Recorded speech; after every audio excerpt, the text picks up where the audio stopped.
السلام عليكم ورحمة الله وبركاته نحمده ونصلي على رسوله الكريم أما بعد بسم الله الرحمن الرحيم الحمد لله আল্লাহ সুবহানাহু ওয়া তাআলার অশেষ মেহেরবানি যে আমরা আমাদের বহুল প্রতীক্ষিত আল কোরআনের ঘটনাবলী এই কোর্সে সকলে জয়েন করেছি আজকের প্রথম সেশনে। আমাদের আহ, আমাদের একাডেমিতে এই কোর্সটা আগে হয়নি, এটা সম্পূর্ণ নতুন কোর্স। তো এবং সাধারণত আমাদের যে আহ, কোরআনিক আরবিক, তারপরে হচ্ছে আরবি ভাষা এবং এই ধরনের যে কোর্স থাকে, একদম থিওরিটিক্যাল যে বিষয়গুলো, শুধু পড়া মুখস্থ করা, ওই বিষয়গুলোর বাইরে গিয়ে এইটা অন্য একটা কোর্স, যেইটা আমাদের জীবনে আমাদেরকে প্রভাবিত করার জন্য অনেক বেশি, মানে যার ভূমিকা আছে। আমরা যদি এই কোর্সটা করতে পারি আলহামদুলিল্লাহ, আমরা যেভাবে চেষ্টা করেছি এবং সামনে আমাদের যে প্ল্যান আছে সেটা যদি আমরা যথাযথভাবে এক্সিকিউট করতে পারি, তাহলে এটা থেকে যেমনি ভাবে আমরা উপকৃত হব একাডেমিক্যালি, তেমনি ভাবে স্পিরিচুয়ালি আমাদের অনেক বেনিফিট হবে ইনশাআল্লাহ। তো আমরা অনেকেই ফেসবুক থেকে দেখবেন, অনেকেই অন্য, মানে আগে থেকে জুমে জয়েন করা ছিলেন। তো যারা এই কোর্স সম্পর্কে মোটেও জানেন না তাদের উদ্দেশ্যে, যেহেতু আজকে এটা সেশন 1, মানে হচ্ছে মূলত ওরিয়েন্টেশন সেশন এবং প্রাথমিক কিছু কথা, একদম ডিরেক্ট কোনো স্টোরিতে আমরা আজকে ঢুকবো না। বরং সেই বিষয়গুলো বোঝার জন্য কিছু ভূমিকা দরকার আমাদের, সেই বিষয়গুলো আজকে আলোচনা করা হবে। তো আমাদের মেইন আজকে টপিক থাকছে তিনটি। একটি হচ্ছে কোর্স সম্পর্কিত, কোর্সের পরিচিতি, উদ্দেশ্য, এটার ফলাফল, এটার বৈশিষ্ট্য।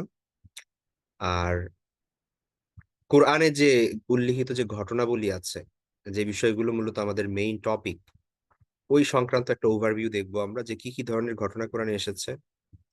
আর যেহেতু কোরআনের একটা বড় অংশ জুড়ে নবী রাসূলদের ঘটনা আছে, পূর্ববর্তী জাতি বলতে সাধারণত আমরা নবী রাসূলদের ঘটনাই বুঝি। মানে দুই একটা এক্সেপশন আছে, আহ, বাদ বাকি সব নবী রাসূলদের সাথেই রিলেটেড। তো এই জন্য নবীদের ব্যাপারে আমাদের কিছু গুরুত্বপূর্ণ তথ্য আমাদের জানা দরকার, কিছু বিষয় আমাদের জেহেনে, আমাদের মস্তিষ্কে আগে থেকে থাকা দরকার। তো সেই বিষয়গুলো মূলত আজকের টপিক। তো এটা একটা ওরিয়েন্টেশন সেশন, আমরা ইনশাল্লাহ পরিচিত হব এই বিষয়গুলোর সাথে। তো আমরা যারা কোর্স সম্পর্কে আগে থেকে জানতেন না তাদের উদ্দেশ্যে বলি, আমাদের কোর্সের নাম আমরা দিয়েছি আল কোরআনের ঘটনাবলী বা আল কোরআনের ঘটনা, ইতিহাস, ভূগোল ও শিক্ষা। তো আমরা চেষ্টা করব এই তিনটা বিষয় নিয়ে আলোচনা করতে। ঠিক আছে? তো সাধারণত গতানুগতিক আমরা, ধরেন কোনো মাহফিলে অথবা কোনো ওয়াজে, কোনো লেকচারে অথবা কোনো বই পুস্তকে আমরা যেভাবে জাস্ট একটা স্টোরি, একটা একটা গল্প আমরা পড়ে যাই। ঠিক আছে? তো আহ, সেই জায়গা থেকে বের হয়ে আসে একটু একাডেমিক্যালি আমরা এটা বোঝার চেষ্টা করব। ধরেন মুসা আলাইহিস সালাম এর ঘটনা কোরআনে এসেছে, কিন্তু আমরা যদি জাস্ট ঘটনাটা শুনি সেটা হচ্ছে একটা দিক, আর সেই সময়ের কিছু ইতিহাসও যদি আমরা বর্ণনা করি, যে ওই এক্স্যাক্টলি সময়ে মুসা আলাইহিস সালামের সময়টা আসলে অবস্থা কি ছিল সেই সময়ে। ঠিক আছে? মিশরের সেই সময়ের অবস্থা কি ছিল, এই ওই বিষয়গুলো যদি আমরা একাডেমিক্যালি আলোচনা করি, তাহলে মুসা আলাইহিস সালামের ঘটনা বুঝতে আমাদের জন্য সহজ হবে। বা ধরেন আমরা জানি যে বনু ইসরায়েলদের অবস্থা সেই সময় মিশরে কি অবস্থায় ছিল মুসা আলাহিস ইসলাম। তো মুসা আলাহিস ইসলাম, বনি ইসরাইল বা মুসা আলাহিস ইসলাম, তারা ওই সিচুয়েশনের মধ্যে কিভাবে এসে পড়লেন, সেইটার ব্যাকগ্রাউন্ড কি, এই বিষয়গুলো তুলে ধরা এবং ঘটনার সাথে অ্যাড করে দেওয়া, এটা খুব গুরুত্বপূর্ণ একটা বিষয়, মূল ঘটনা বোঝার জন্য খুব জরুরি। আবার ধরেন আমরা শুনেছি মিশর, কিন্তু এক্স্যাক্টলি মিশরটা কোথায়, এটা পৃথিবীর মানচিত্রে কোন জায়গায় অবস্থান করছে, এবং আমরা জানি যে আহ কিভাবে মুসা আলাহিস ইসলাম একটা জায়গা থেকে আরেক জায়গায় গিয়েছেন। তিনি প্রথমে সেখান মিশর থেকে চলে গিয়েছেন মাদাইনে। তো মাদাইনটা কোথায়, কোন রাস্তা দিয়ে গিয়েছেন? তারপরে আসার পথে যে তিনি আল্লাহর কাছ থেকে নবুয়ত পেয়েছেন সেটা কোন জায়গায়? তারপরে মুসা আলাহিস ইসলাম যে তার আহ, বনু ইসরায়েলদেরকে নিয়ে পার হয়ে গেলেন যে সাগর অথবা নদী, সেটা কোনটা ছিল এক্স্যাক্টলি, এবং তারপরে কোথায় তিনি গিয়েছেন। আমরা চেষ্টা করব ম্যাপ ধরে ধরে, একদম আপনার মানে জিওগ্রাফিক্যালি যেন এটা আমরা সবাদের আমাদের বুঝে আসে সেইভাবে চেষ্টা করব এটা ইনশাআল্লাহ বুঝতে। ঠিক আছে, এর পাশাপাশি তো অবশ্যই কোরআন যে উদ্দেশ্যে নাজিল হয়েছে, এই ঘটনা আল্লাহ সুবহানাহু ওয়া তাআলা যে উদ্দেশ্যে বর্ণনা করেছেন সেটা হচ্ছে এখান থেকে শিক্ষা নেওয়া। আপনি সবই জানলেন, একদম সব রুট মুখস্থ করে ফেললেন, মুসা আলাইহিস সালাম কোন দিক দিয়ে কোন দিক গিয়েছিলেন, সব আপনার মুখস্থ ঐতিহাসিক বিষয়গুলো, কিন্তু আপনি এখান থেকে শিক্ষা নিলেন না, তাহলে তো হবে না। তো যেটা মূলত কোরআনের মেইন উদ্দেশ্য, যে এখান থেকে আমরা যে টিচিং সেটা যেন আমাদের বাস্তব জীবনে আমরা উপলব্ধি করি, এবং মুসা আলাহিস ইসলামের বিষয়টা আজও কিভাবে প্রাসঙ্গিক আমাদের এই সময়। মুসা আলাইহিস সালাম এবং ফেরাউনের দ্বন্দ্ব, সেটা কি শুধু সেই সময়েই শেষ, নাকি আজও রিলেভেন্ট? আমাদের এই সময়ে এসেও সেই ফেরাউনের দম্ভ বা মুসা আলাইহিস সালামের যেই দাওয়াত, সেটা সেটা আমাদের সময়ের সাথে রিলেভেন্ট কিভাবে, সেটাও বোঝার বিষয় আছে।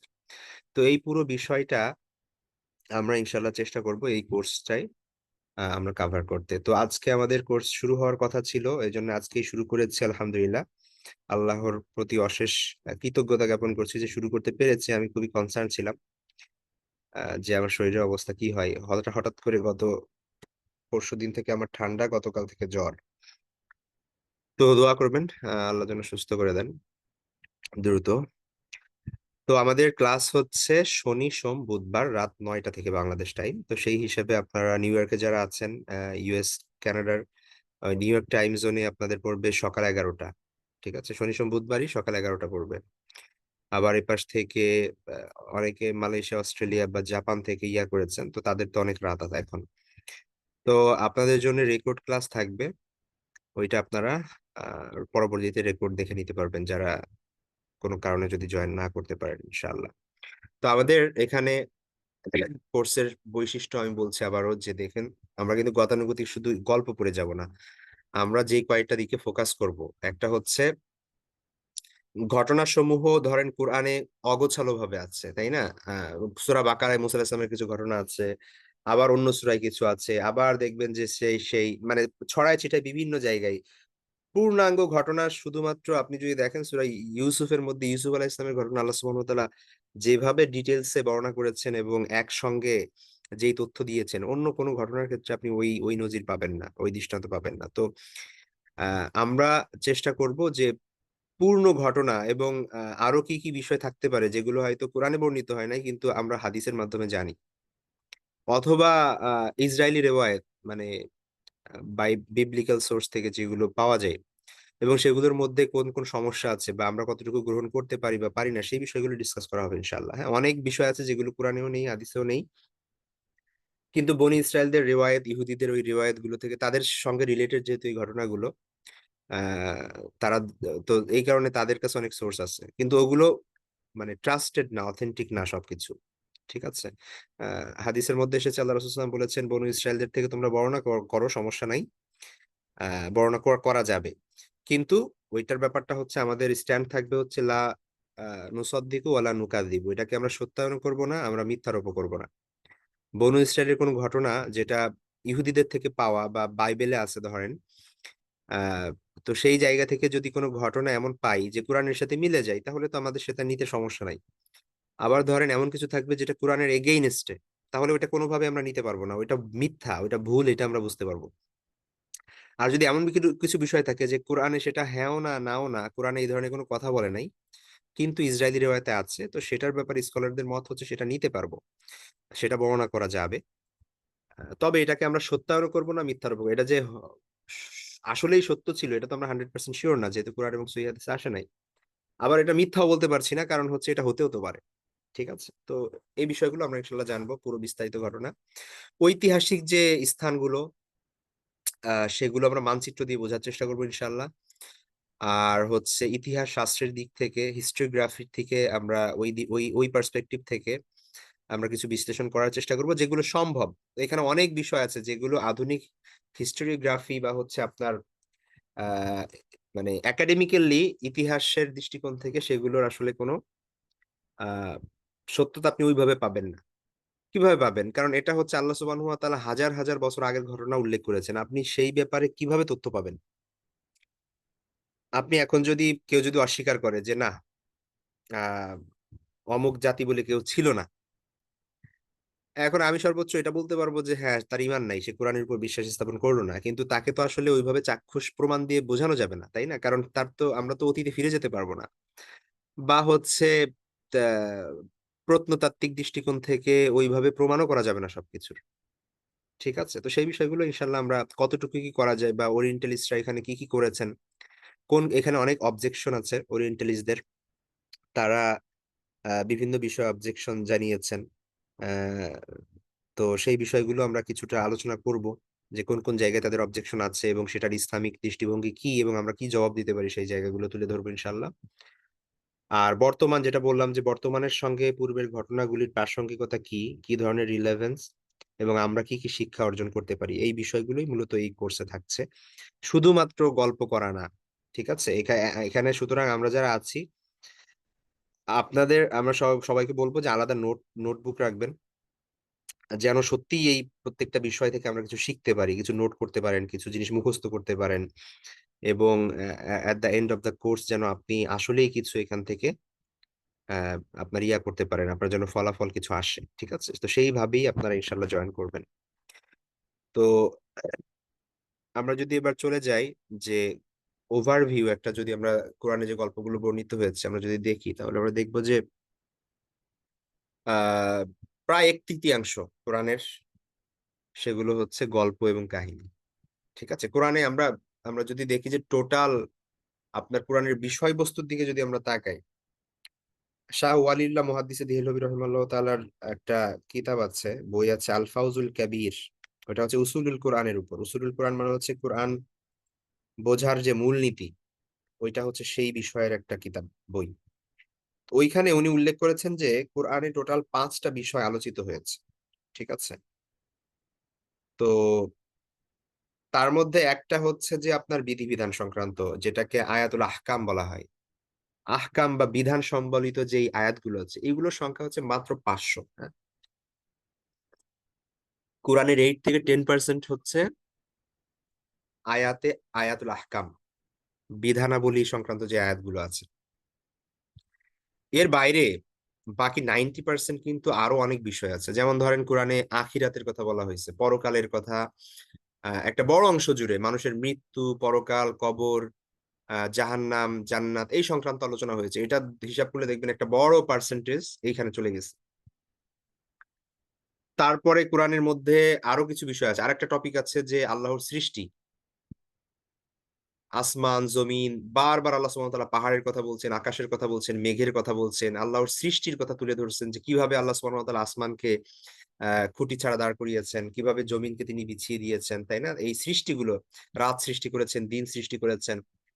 এইটা আরেকটা টপিক, এই টপিকেরও অনেক আয়াত আছে কোরআনে। আবার আরেকটা টপিক আছে, ধরেন যেখানে আল্লাহ সুবহানাহু ওয়া তাআলা আহ আর্গুমেন্ট পেশ করেছেন, বাহাস করেছেন, বিশেষ করে যারা মুশরিক, তাদের মূর্তি পূজা কেন সমস্যা, কেন মূর্তি পূজা করা ঠিক না, এবং মূর্তি পূজার কেন কোনো ভ্যালিডিটি নাই, ওইটা কেন ভুল। খ্রিস্টানরা যে তৃত্ববাদে বিশ্বাস করে, তারা যে ঈসা আলাইহিস ইসলামকে আল্লাহর পুত্র বলে মেনে নেয়, এই যে মানুষের যত আকীদাগত প্রবলেম, এগুলোকে আল্লাহ কি করছেন, আল্লাহ সুবহানাহু ওয়া তাআলা এগুলোর কাউন্টার করছেন কোরআনে। এইটা হচ্ছে আরেকটা টপিক। তো এইভাবে যদি আপনি ভাগ করেন, তাহলে কোরআনকে টোটাল অ্যাকর্ডিং টু আপনার আলফাউজুল কাবীর, শাহ ওয়ালিউল্লাহ মুহাদ্দিস দেহলভী রাহিমাহুল্লাহ তাআলা, তার মতে 5টা টপিকে ভাগ করা যায়। তো তার মধ্যে একটা টপিক হচ্ছে পূর্ববর্তী নবী রাসূল, পূর্ববর্তী উম্মাহ এবং আমাদের পূর্বের সময়ের ঘটনাবলী। ঠিক আছে, তো এটা হচ্ছে একটা টপিক কোরআনের 5টা টপিকের মধ্যে। এবং এইটা আমরা যদি একটু দেখি, বিশ্লেষণ করি ভালো করে, তাহলে দেখবো যে প্রায় 33%, প্রায় এক তৃতীয়াংশ অংশে আল্লাহ সুবহানাহু ওয়া তাআলা কিসস বর্ণনা করেছেন। কিসস মানে হচ্ছে আপনার এই গল্প কাহিনী, ইতিহাস। ঠিক আছে, তো এখন প্রশ্ন হচ্ছে কি কি ঘটনা আল্লাহ বর্ণনা করছেন। তো আমরা যদি এটা একটু বিশ্লেষণ করি, প্রথমত আছে তো নবীদের ঘটনা, মানে মেইনলি আপনি যদি দেখেন নবীদের সাথে রিলেটেড সবকিছু। তো আহ নবীদের ঘটনা আছে, এবং বিভিন্ন গোত্র বা জাতির ঘটনা আছে। আমরা আদ জাতি, সামুদ জাতি, কওমে লুত, কওমে নূহ, হ্যাঁ, বনু ইসরাইল। তো এই ধরনের মাদিয়ানবাসী, এই ধরনের জাতি গোষ্ঠীকে আল্লাহ সুবহানাহু ওয়া তাআলা উল্লেখ করেছেন, এবং তাদের যে অবস্থা ছিল, তাদের যে ভালো দিক, খারাপ দিক, যেগুলো আমাদের জন্য শিক্ষণীয়, সেই বিষয়গুলো আল্লাহ সুবহানাহু ওয়া তাআলা এখানে তুলে ধরেছেন। ব্যক্তি বিশেষের কিছু কাহিনী আছে, কিছু তো আছে নবীদের সাথে রিলেটেড, যেমন ফেরাউন, হামান, কারুন, হ্যাঁ, তারপরে এই ধরনের যারা ছিল তারা তো রিলেটেড। এর পাশাপাশি আসহাবে কাহাফ, তারা তো নবী ছিল না, আবার তারা ইয়াও ছিল না, মানে কি বলে এখানে, অ্যান্টিগনিস্ট বা হচ্ছে ভিলেনও ছিল না। কিন্তু কিছু ভালো মানুষের এরকম আল্লাহ সুবহানাহু ওয়া তাআলা উল্লেখ করেছেন নাম এবং তাদের ঘটনা, এবং যেগুলো হচ্ছে আপনার যারা হচ্ছে যাদের থেকে আমরা শিক্ষা নিতে পারি, এবং এরকম কিছু নাম, যেমন ধরেন এই যে আসহাবে কাহাফের কথা বলি, বা লুকমান, লুকমানের কথা বলা যেতে পারে, হ্যাঁ, তার নামে একটা সূরাই এসেছে। তো অথচ এনারা কিন্তু নবী ছিলেন না। জুলকার নাইনের কথা আমরা জানি, সূরা কাহাফের মধ্যে বিস্তারিত আলোচনা হয়েছে জুলকার নাইনের, ঠিক আছে। তো এই ধরনের ব্যক্তি বিশেষের কাহিনীও এসেছে কোরআনে। এরপরে কিছু ঘটনা আছে যেগুলো হচ্ছে আল্লাহ সুবহানাহু ওয়া তাআলা উল্লেখ করেছেন, সেটা সরাসরি কোনো নবীর ঘটনাও না, আবার এরকম ব্যক্তি বিশেষ না, কিন্তু আল্লাহ সুবহানাহু ওয়া তাআলা মানুষকে শিক্ষা দেওয়ার জন্য উদাহরণস্বরূপ কিছু ঘটনা এনেছেন। যেমন ধরেন সূরা কাহাফের মধ্যে ওই যে দুই বাগানের মালিক, একজন যে হচ্ছে আপনার আহ তার বাগানে ঢুকে আল্লাহর প্রশংসা করে, আর একজন যে হচ্ছে আল্লাহর প্রশংসা করে না, সব নিজের নিজের কৃতিত্ব দেয়। তো দেখা যাচ্ছে তার বাগানটা কি হয়ে যায়, তার বাগানটা নষ্ট হয়ে যায় শেষ পর্যন্ত। তো এই ধরনের যে ঘটনাগুলো, এগুলো মূলত আল্লাহ সুবহানাহু ওয়া তাআলা উপমা হিসেবে, দৃষ্টান্ত হিসেবে আমাদের একটা শিক্ষা দেওয়ার জন্য তুলে ধরেছেন। এই ধরনের কিছু ঘটনা আছে, গল্প আছে। আবার অনেক ঘটনা আছে কোরআনে যেগুলো আলোচিত হয়েছে, যেগুলো আমাদের রাসূল সাল্লাল্লাহু আলাইহি ওয়াসাল্লামের জীবনের সাথে সম্পৃক্ত। তো আমরা এই কোর্সে মেইনলি যে জিনিসগুলো আমরা দেখবো সেটা হচ্ছে 1, 2 এবং 3, ঠিক আছে। এই তিনটা টপিক আমাদের মেইনলি আসবে। রাসূলুল্লাহ সাল্লাল্লাহু আলাইহি ওয়াসাল্লামের এই ঘটনাগুলো, এটা তো আর ইতিহাস হিসেবে না, এটা তো সেই তৎক্ষণাৎ যখন হচ্ছে মক্কার ঘটনাগুলো তখন। আর এটার জন্য আলাদা সিরাতের বই পড়া লাগবে এই জিনিসগুলো জানতে হলে, ওইটা আমরা আলোচনা করব না এখানে। আর প্রতীকী গল্পগুলো, সেইগুলো ওইভাবে আসবে না। আমাদের এখানে যেগুলো আসবে সেটা হচ্ছে আহ নবীদের কাহিনী, আর এর সাথে রিলেটেড থাকবে আদ জাতির সাথে ধরেন হুদ আলাইহিস ইসলামের ঘটনা, সামুদ জাতির সাথে সালেহ আলাইহিস ইসলামের বিষয় অটোমেটিক চলে আসবে, এরকম আর কি। বনু ইসরায়েলের সাথে ধরেন আপনার অন্যান্য যে সকল নবী সম্পৃক্ত তাদের কথা চলে আসবে, যেমন মুসা আলাইহিস সালাম চলে আসবে, ঠিক আছে। এই মাদিয়ানের সাথে সোয়াইব আলাইহিস সালামের কথা চলে আসবে। এটা অটোমেটিক রিলেটেড। আবার ব্যক্তি বিশেষের ব্যাপারে যদি আমরা দেখি, এখানে ফেরাউন মুসা আলাইহিস সালামের রিলেটেড, এই যে হারুন, হামান, এরা সবাই কিন্তু মুসা আলাইহিস সালামের সময়। হ্যাঁ, তারপরে হচ্ছে লুকমান সংক্রান্ত আমরা যে বিষয়গুলো জানি, বা জুলকার নাইন সম্পর্কে যে বিষয়গুলো জানি, সেগুলো আমরা আলোচনা করবো ইনশাল্লাহ। আসহাবে কাহাফ, এগুলো আসবে। তো এই মেইনলি এই উপরে যে তিনটা, এই বিষয়গুলো ইনশাল্লাহ আমরা আলোচনা করব।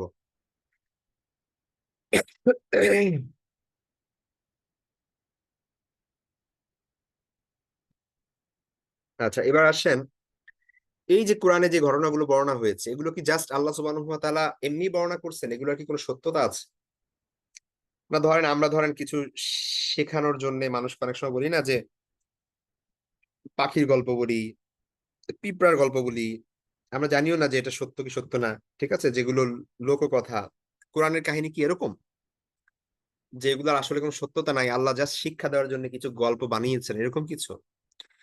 তো এই ব্যাপারে তো প্রথমত আমরা সূরা বাকারার প্রথম যে আয়াতটা আমরা যদি দেখি, আলিফ লাম মিম যালিকাল কিতাবু লা রাইবা ফি, হ্যাঁ, এই কোরআনে কোনো ধরনের সন্দেহের কোনো অবকাশ নাই। তো সন্দেহের অবকাশ নাই মানে দুইটা অর্থ, একটা হচ্ছে যে কোরআনে যা কিছু বর্ণিত হয়েছে তার সত্যতার ব্যাপারেও সন্দেহের কোনো অবকাশ নাই। আর কোরআনে যা কিছু বর্ণিত হয়েছে এইগুলো যে আল্লাহর পক্ষ থেকে এসেছে, এই ব্যাপারেও সন্দেহের কোনো অবকাশ নাই, ঠিক আছে। আর যে বিষয়গুলো অতীতে চলে গিয়েছে, সেই বিষয়গুলো হচ্ছে আমাদের ধরা ছোঁয়ার বাইরে, আল্লাহ সুবহানাহু ওয়া তাআলা সেই বিষয়ে আমাদেরকে জানিয়েছেন।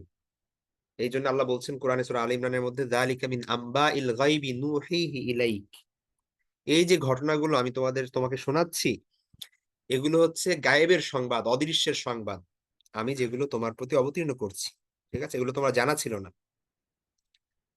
তারপর আল্লাহ সুবহানাহু ওয়া তাআলা সূরা ইউসুফের মধ্যে 111 নম্বর আয়াতের মধ্যে আল্লাহ বলছেন, লাকাদ কানা ফি কসাসিহিম ইবরাতুল লিউলিল আলবাব, যে এই যে ঘটনাগুলো, এই ঘটনাগুলোর মধ্যে যারা জ্ঞানী আছে, উলুল আলবাব আছে, তাদের জন্য রয়েছে উপদেশ, শিক্ষা।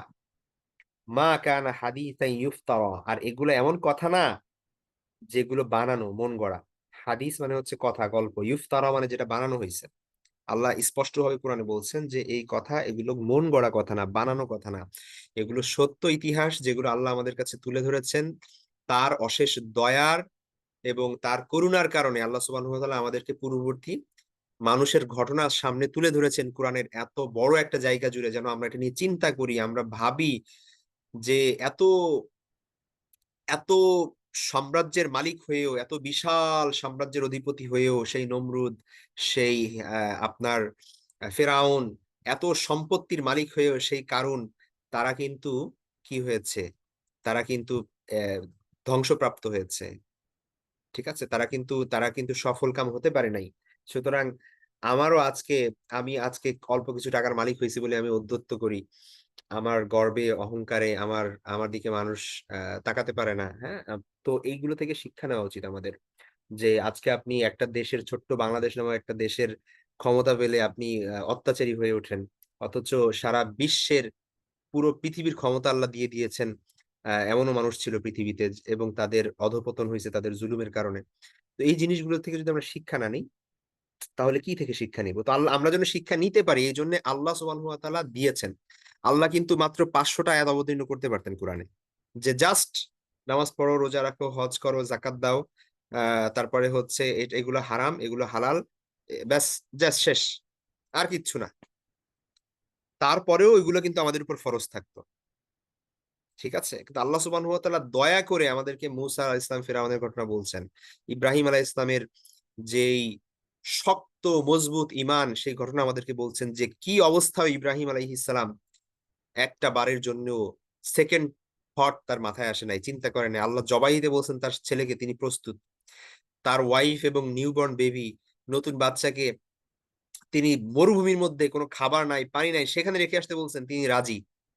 আগুনে ফেলে দিবেন তাকে, তিনি এক এক এ এক মুহূর্তের জন্য তিনি ভাবেন নাই যে কি হবে আমার।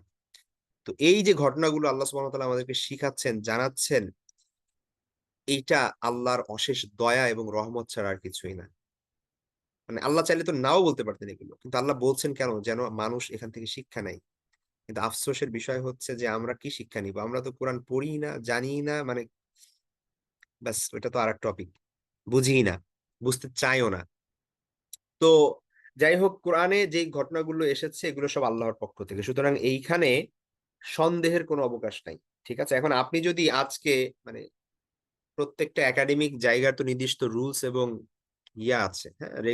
মানে নিয়ম নীতি আছে। যেমন ইতিহাস একটা টপিকের নাম, একটা সাবজেক্টের নাম। এখন ঐতিহাসিকগণ যেই বিষয়ের উপর ভিত্তি করে ইতিহাস রচনা করেন, ওই বিষয়গুলোকে মাপকাঠি ধরে আপনি যদি কোরআনের স্টোরি গুলো দেখেন, তাহলে হয়তোবা আপনি কি করবেন?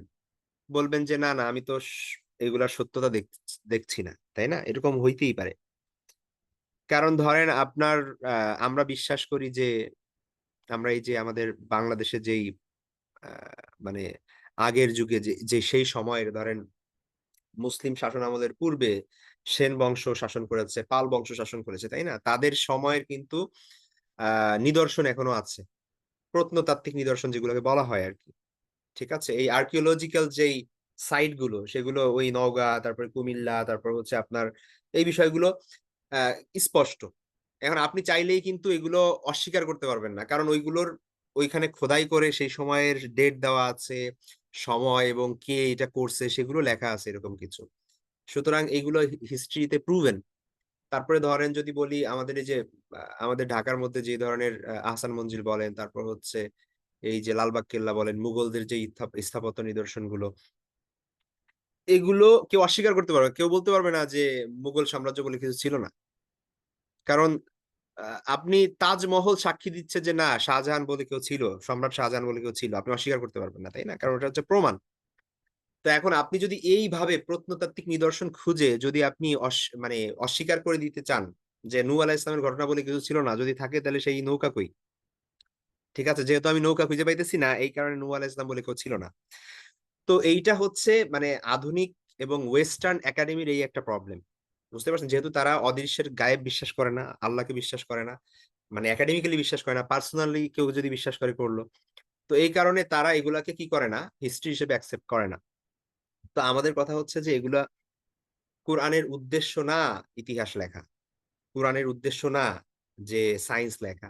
কিন্তু কোরআনে আল্লাহ সুবহানাহু ওয়া তাআলা হিস্টোরিক্যাল, সায়েন্টিফিক অনেক বিষয় রেখেছেন। মানুষ যদি চিন্তা করে, একজন জ্ঞানী মানুষ যদি অবজেক্টিভলি চিন্তা করে, বায়াস না হয়ে যদি সে চিন্তা করে, তাহলে অবশ্যই সে সত্যতা খুঁজে পাবে। ঠিক আছে? কোরআন হচ্ছে নৈতিকতা, ঈমান, মানুষের ঈমান শক্ত করার জন্যে, মানুষকে সৎ পথ দেখানোর জন্যে, জান্নাতের পথ দেখানোর জন্যে আল্লাহ সুবহানাহু ওয়া তাআলা মানুষকে বার্তা দিয়েছেন। এটা কোন ইতিহাসের বই না যে এখানে সন তারিখ লেখা থাকবে বা স্থাপত্য নিদর্শনের খোঁজ দেওয়া হবে ইত্যাদি।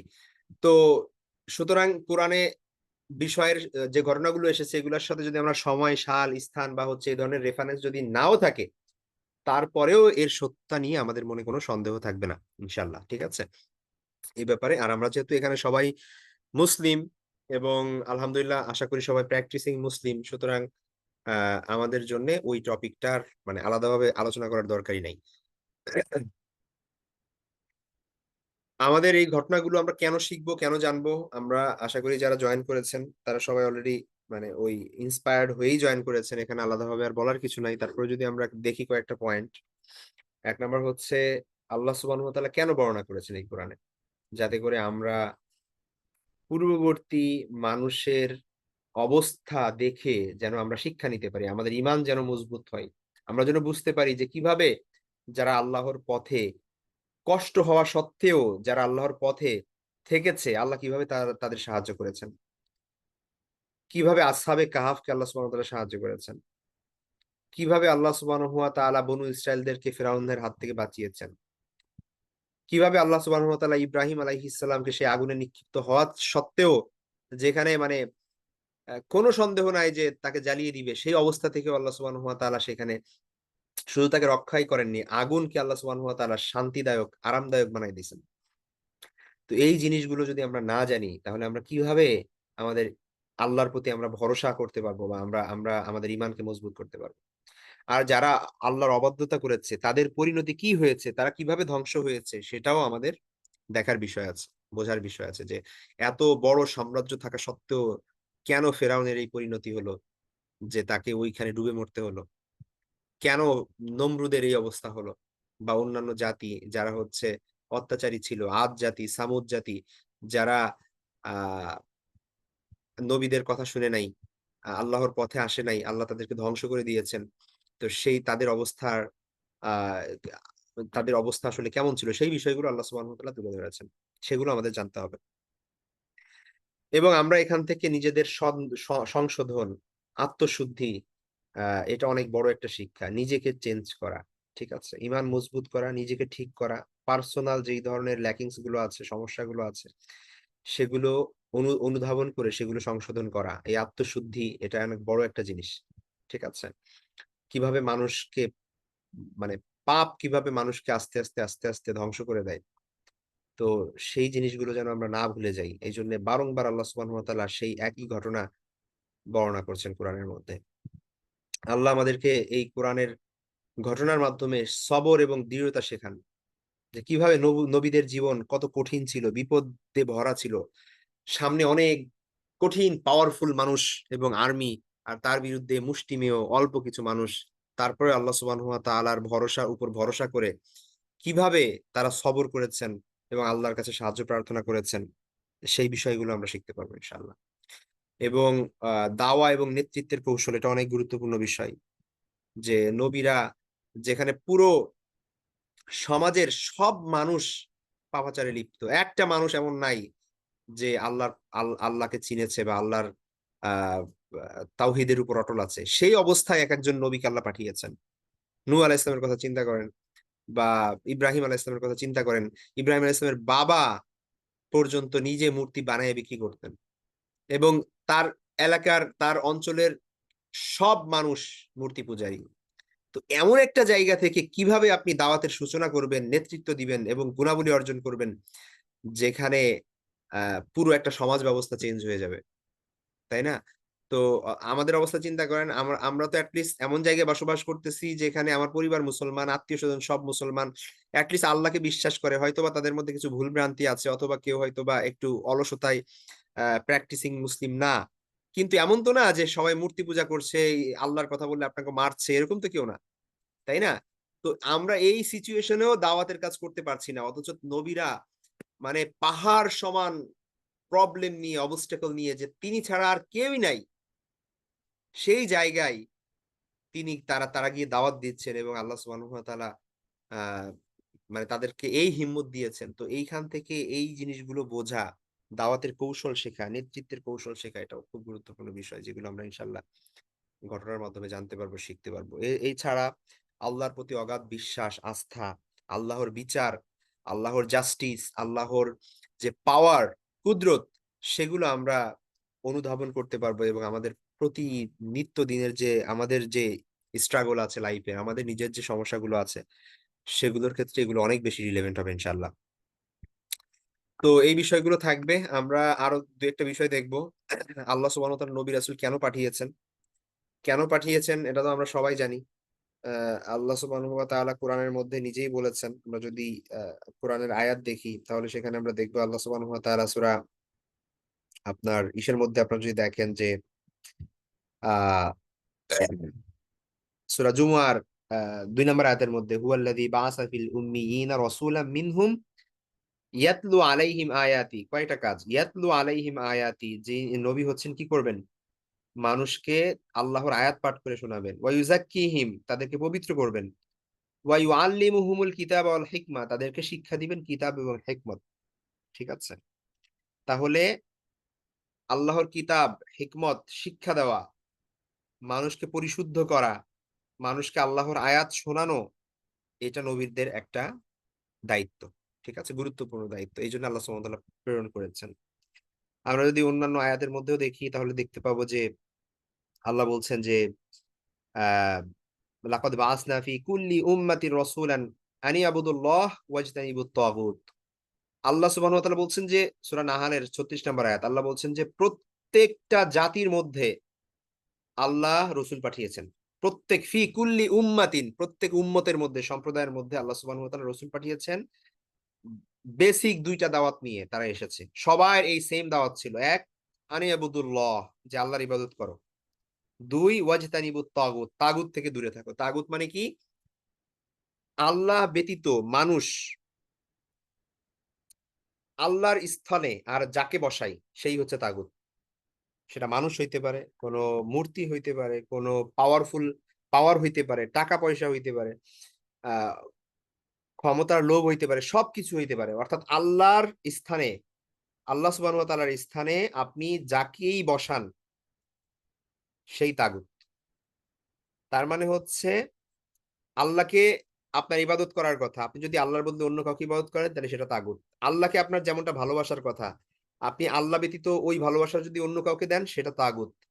সেটা হইতে পারে ক্ষমতার লোভের প্রতি ভালোবাসা, সেটা হইতে পারে টাকা পয়সার প্রতি ভালোবাসা, সেটা হইতে পারে মূর্তির প্রতি সেজদা দেওয়া, সেটা হইতে পারে মানুষকে অনেক কি করা, পূজা করা, মানুষের পূজা করা, অনেক কিছু হইতে পারে।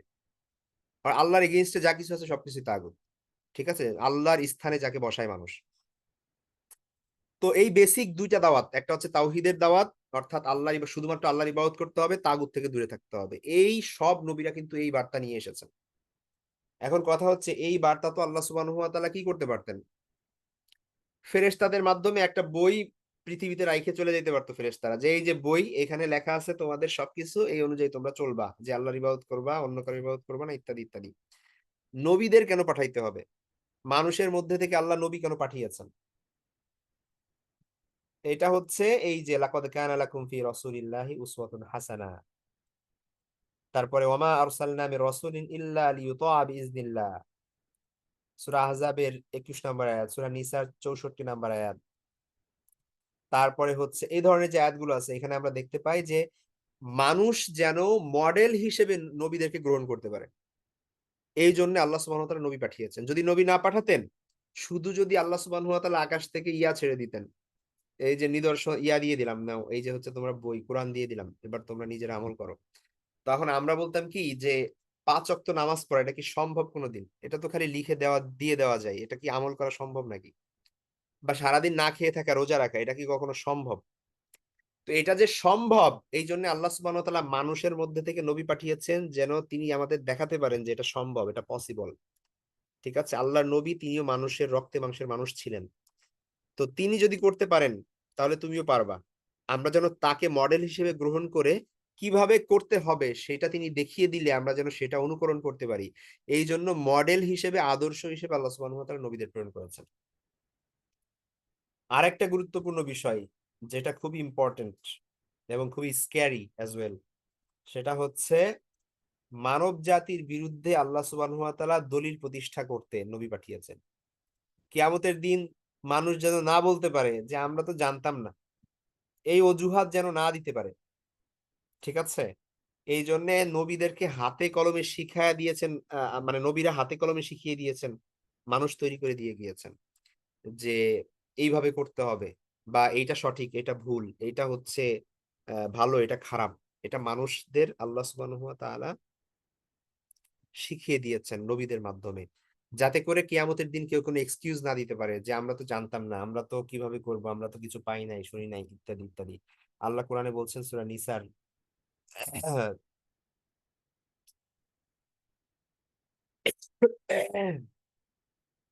সূরা নিসার ১৬৫ নম্বর আয়াতে যে আল্লাহ বলছেন রুসুলাম মুবাশশিরিনা ওয়া মুনদিরিন লিআল্লা ইয়াকুনা লিন-নাসি আলাল্লাহি হুজ্জাতুম বা'দার রুসুল।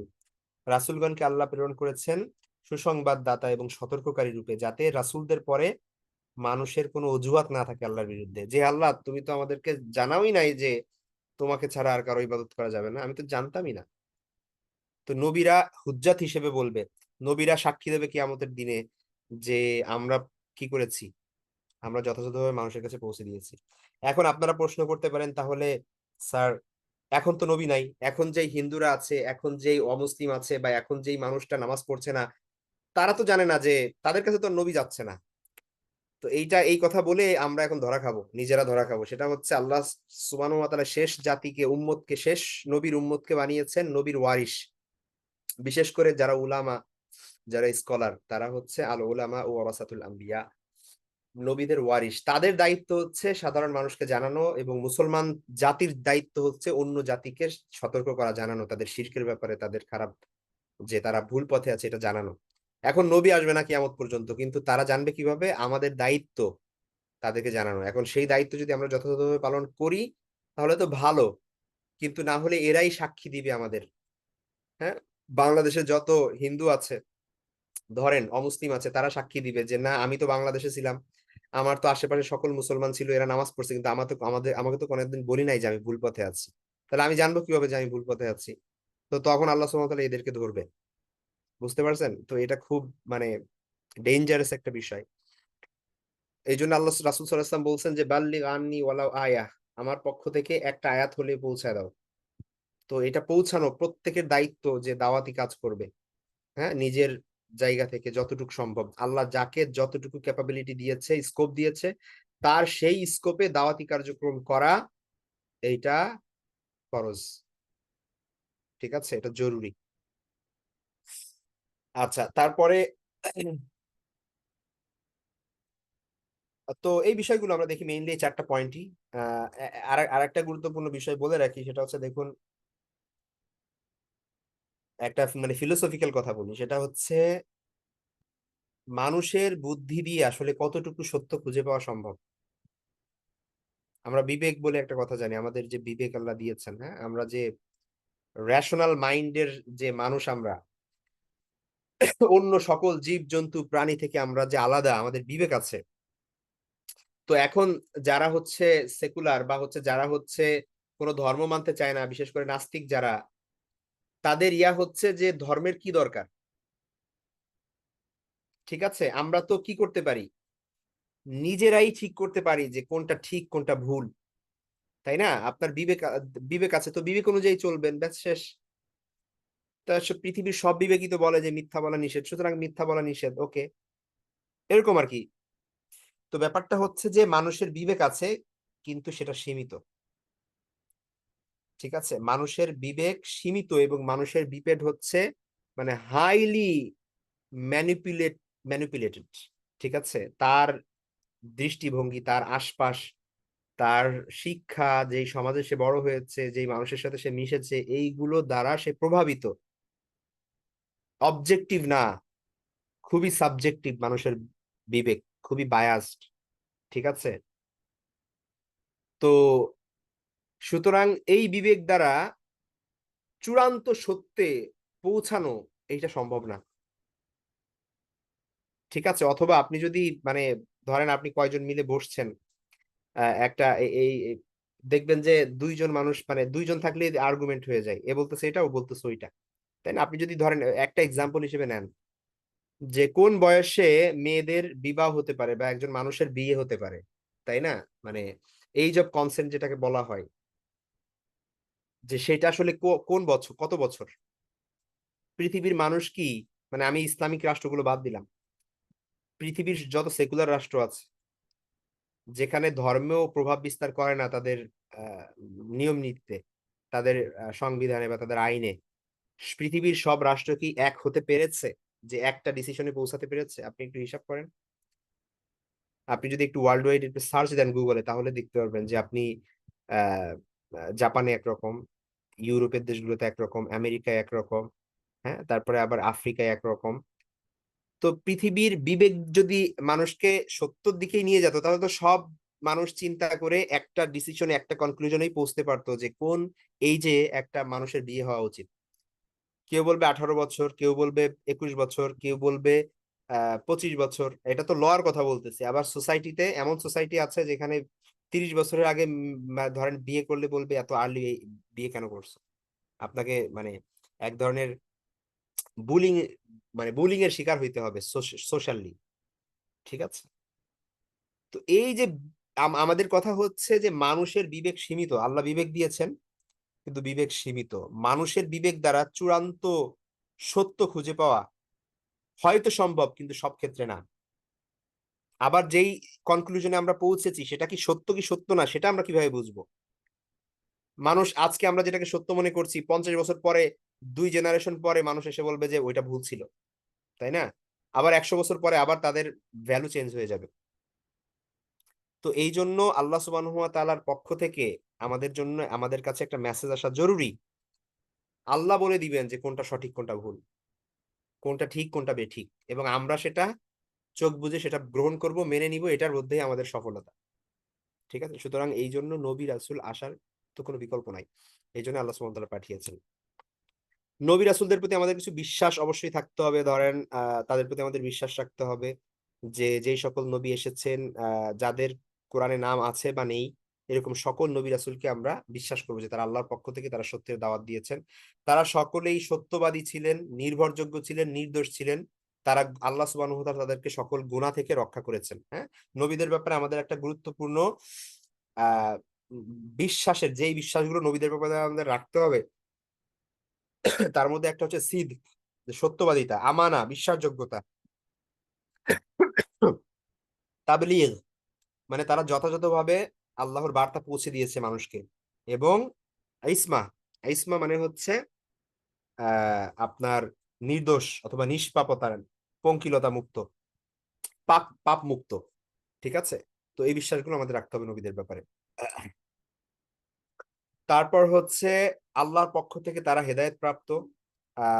তাদেরকে কেউ যদি অবজ্ঞা করে, কোনো নবীকে কেউ যদি ছোট করে দেখে, অসম্মান করে, তাহলে তার ঈমান নষ্ট হয়ে যাবে। আর আল্লাহ রাসূল সাল্লাল্লাহু আলাইহি ওয়াসাল্লাম, মুহাম্মদ সাল্লাল্লাহু আলাইহি ওয়াসাল্লাম, তিনি সর্বশেষ নবী, চূড়ান্ত নবী, এই বিশ্বাস আমাদের রাখতে হবে। এটা হচ্ছে বেসিক জিনিস। আর আরেকটা পয়েন্ট বলে শেষ করব, সেটা হচ্ছে কতজন নবী রাসূল আল্লাহ সাল্লাল্লাহু আলাইহি ওয়াসাল্লাম পাঠিয়েছেন, নবী রাসূল কতজন এসেছে টোটাল। তো প্রথমত আল্লাহ কোরআনে বলছেন যে একটা আয়াতে তো আমরা জানি যেখানে আল্লাহ বলছেন যে ওই যে, যে প্রত্যেক জাতির মধ্যে আল্লাহ সুবহানাহু ওয়া তাআলা নবী পাঠিয়েছেন, তাই না? ফি কুল্লি উম্মার কথা বলা হয়েছে।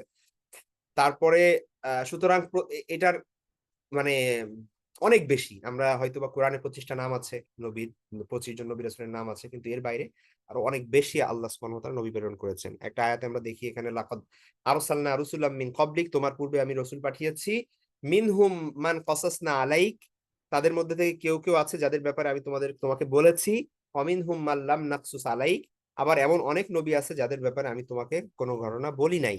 সুতরাং আল্লাহ সুবহানাহু ওয়া তাআলা কি করেছেন, কিছু নবীর ঘটনা বলেছেন, আবার অনেক নবীর ঘটনা আমাদেরকে জানান নাই, কিন্তু আমাদের বিশ্বাস করতে হবে সবাইকে। ঠিক আছে। একটা দুর্বল হাদিস আছে, একটা দুর্বল বর্ণনা আছে, আজ আবু যর রাদিয়াল্লাহু তাআলা রাসূল সাল্লাল্লাহু আলাইহি ওয়াসাল্লামকে জিজ্ঞেস করেছিলেন যে কতজন নবী ছিলেন, তো আল্লাহ রাসূল সাল্লাল্লাহু আলাইহি ওয়াসাল্লাম বলেছিলেন যে 1,24,000। আর একটা বর্ণনা আছে 2,24,000। তার মধ্যে বলা আছে যে 313 জন রসূল ছিলেন, এরকম একটা বর্ণনা আছে, কিন্তু এই বর্ণনা মানে স্ট্রং না, অথেন্টিক না। সুতরাং এটা এটা হইতেও পারে, আবার নাও হইতে পারে। ঠিক আছে। তো তবে কোরআনে উল্লেখ করা হয়েছে নবী রাসূলের সংখ্যা, নাম দিয়ে উল্লেখ করা হয়েছে 25 জন।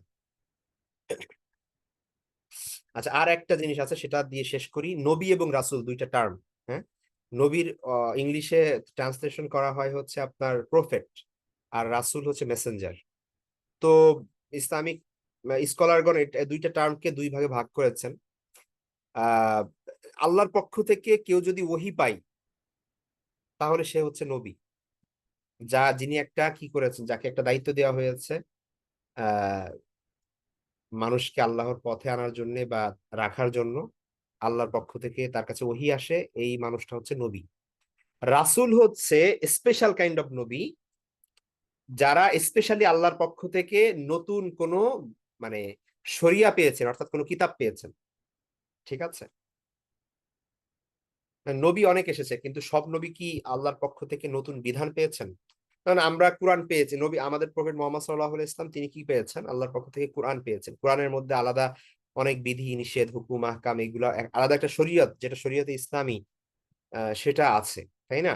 এমনি ভাবে মুসা আলাইহিস সালাম যখন তাওরাত পেয়েছেন, তখন তাওরাতের মধ্যে তাকে আল্লাহ সুবহানাহু ওয়া তাআলা নতুন বিধি বিধান, হুকুম আহকাম দিয়েছেন। তো এরকম যারা আল্লাহর পক্ষ থেকে কিতাব পেয়েছেন বা নতুন শরিয়া পেয়েছেন, তাদেরকে বলা হয় রাসূল। আর ইন জেনারেল সবাইকে নবী বলা হয়। তো যারা রাসূল, তাদের স্পেশাল আরো দায়িত্ব থাকে, তাদের মর্যাদাও বেশি। সব নবী রাসূল নন, কিন্তু সব রাসূলই নবী।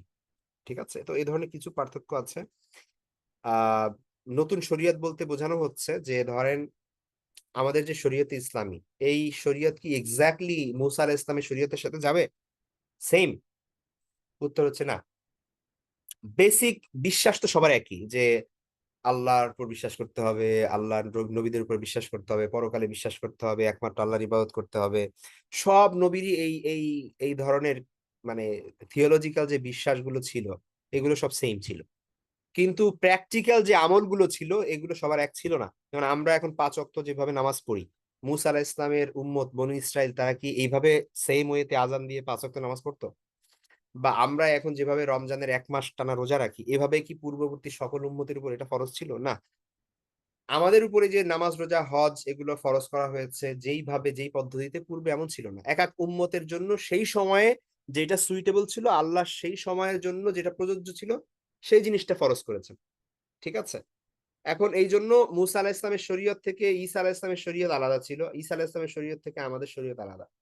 ঠিক আছে। আমাদের জন্য যেটা বেশি উপযোগী, আল্লাহ সেটা আমাদেরকে দিয়েছেন। তো এই জন্য দেখা যাচ্ছে যে হয়তো মুসা আলাহিস ইসলামের সময় কিছু হারাম ছিল, ঈসা আলাহিস ইসলামের সময় সেটা জায়েজ ছিল, এরকম হইতে পারে।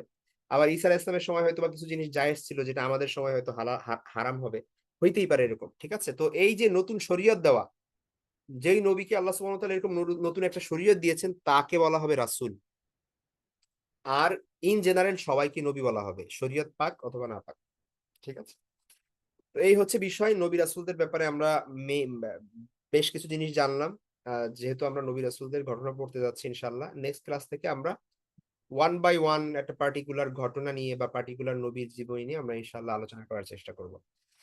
তো আজকে পর্যন্তই থাকবে আমাদের আমাদের আবার বলছি, আমাদের এইখানে যে কোর্সের পরিচিতি দেওয়া আছে, এখানে দেখতে পাচ্ছেন আমাদের আল কোরআনের ঘটনা, ইতিহাস, ভূগোল ও শিক্ষা, ইনশাল্লাহ এই বিষয়গুলোই কভার করা হবে। কোরআনের যত ঘটনা আছে এগুলো আমি চেষ্টা করবো সবগুলো নিয়ে আসার জন্য। আর বলা হয়েছে 20টা ক্লাস হবে। আমি যদি 20টা ক্লাসের মধ্যে একটু শেষ করতে পারি তাহলে করব। হয়তো বা বেড়েও যেতে পারে, হয়তো বা 25টা ক্লাস হইতে পারে, আমি জানি না, কারণ আমি এটা আগে করাই নাই তো। এটা নতুন করে করানো হচ্ছে, তো দেখা যাক কয়টা ক্লাসে শেষ করা যায়। 20টা দেওয়া হয়েছে, লেখা হয়েছে। কিন্তু হয়তো বা আরো বেশিও লেগে যেতে পারে। ঠিক আছে? আর এখনো যদি কেউ রেজিস্ট্রেশন করতে চান তাহলে করতে পারেন। আমরা নেক্সট ক্লাসের আগ পর্যন্ত রেজিস্ট্রেশন নিব। আ সোমবার পর্যন্ত।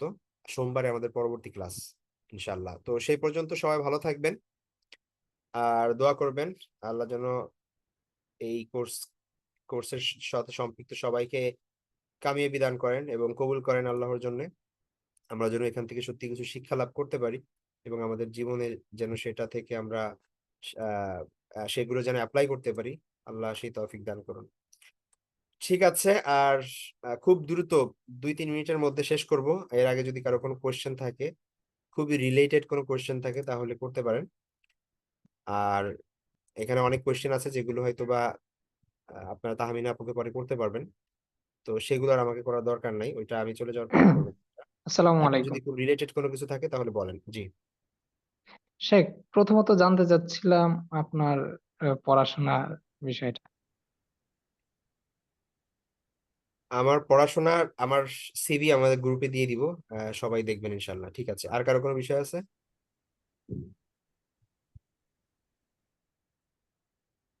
ওস্তাদ জি, আসসালামু আলাইকুম। আমরা কি রেকর্ডটা পাবো না আজকে যেটা পড়ানো হচ্ছে? আপনি যদি রেজিস্ট্রেশন করে থাকেন, গ্রুপে যদি থাকেন তাহলে গ্রুপে দিয়ে দেওয়া হবে ইনশাআল্লাহ। আচ্ছা। ঠিক السلام আছে। عليكم ورحمة الله وبركاته। ওয়ালাইকুম আসসালাম ওয়া রাহমাতুল্লাহি ওয়া বারাকাতুহু। जी उस्ताद